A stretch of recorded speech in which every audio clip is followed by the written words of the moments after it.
Hi, this is Jen coming to you from the great state of Maine, wearing my $4.80 Goodwill shirt, sitting in my Facebook Marketplace rocker. Yes, I'm a bargain shopper and proud of it. Today, I want to ask you a question. And that question is for my blind and sighted viewers and really for anyone that has a pulse. Here goes. Do you ever feel overwhelmed by the magnitude of problems in your own life, in your community, in the world at large? If so, then yes, welcome to the human existence. We all have times where we feel overwhelmed, and perhaps you're feeling that way even now. I bring this up because it is something that I feel needs to be addressed, particularly if you are blind or sighted or cannot perhaps get out as much as you'd like or spend time isolated. For me, I am a writer and I love writing children's books. I love it. I can't imagine doing anything else. But I spend a lot of time by myself. I don't go into an office anywhere, right? And I don't drive. And it's cold to walk around Maine in this time of year. So I'm isolated to some extent. What do we do when we're isolated? Well, we pick up our phone. We turn on the TV. We turn on our tablets. And here's where my concern lies. If you are doing that, is the experience you're having helping you to feel enlightened or calmer or relaxed? Or is it leaving you feeling more agitated, more overwhelmed by what you are reading? As you may remember in past videos, I talked about the impact of social media on our lives. You really need to self-censor because media can bring out a lot of agitation if we're not careful and we don't monitor it for ourselves.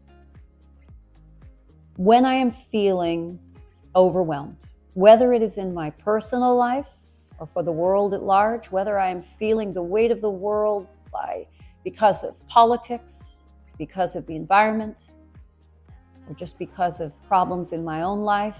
You know, my friend Izzy lost 20 pounds and I might be sitting here eating a maple frosted donut.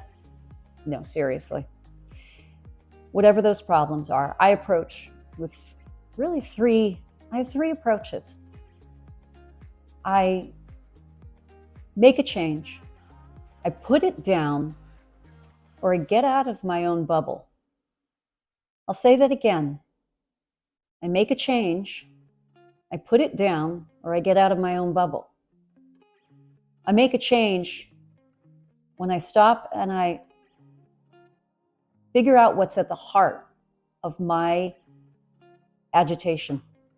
What is at the heart of making me feel overwhelmed? Can I change anything to make it better? Will making a list make it better? Will making a phone call? What about writing my congressperson? I was really devastated at the shooting that happened here in Maine, Lewiston, recently. I couldn't do anything. Well, there were things I could do.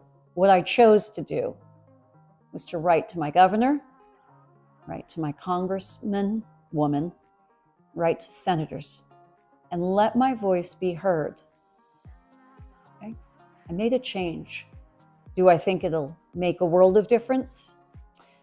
Not at the moment, but I did get my voice to be heard, and that was important to me, and it made me feel better. So I make a change when I can.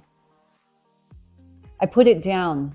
My second strategy is I put it down because sometimes we need to just put down our problems, right? Our brain needs that break. Our brain is working anyway, but sometimes it needs to step away to do its best work. And remember, if you're feeling overwhelmed, you're not doing your best work. Okay? You really want to treat and care for yourself and for others. And sometimes the solution is to put it down. And if that means literally locking your device away, then so be it. Lock your phone in your safe. Lock up your tablet. You might not be able to lock up your 85-inch TV. Good luck with that. But anyway, the third strategy I use is I get out of my own bubble, because sometimes being by myself and being a person who can't drive away or go someplace else, I can jump into a rabbit hole of my own making, right? And I can feel like my brain is spinning and it's not a good place to be. Get out of my own bubble. What do I do then? Well, sometimes it means picking up the phone and calling a friend and listening to what's going on in their lives. It gets things back in perspective for me.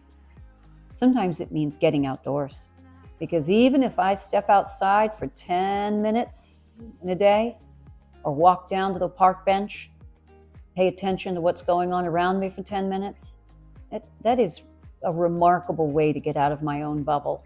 Quite effective, right? Quite effective to get out of my own bubble. And then I'll come back and I'll have a different perspective and I won't feel so overwhelmed. So again, my blind friends and sighted friends, if you are feeling the weight of the world on your shoulders, think about making a change. What can you do to make it better? And if there's nothing that you can do, put it down. And finally, get out of your own bubble. If you've made a rabbit hole for yourself, get back out of it. This is Jenn signing off. Bye.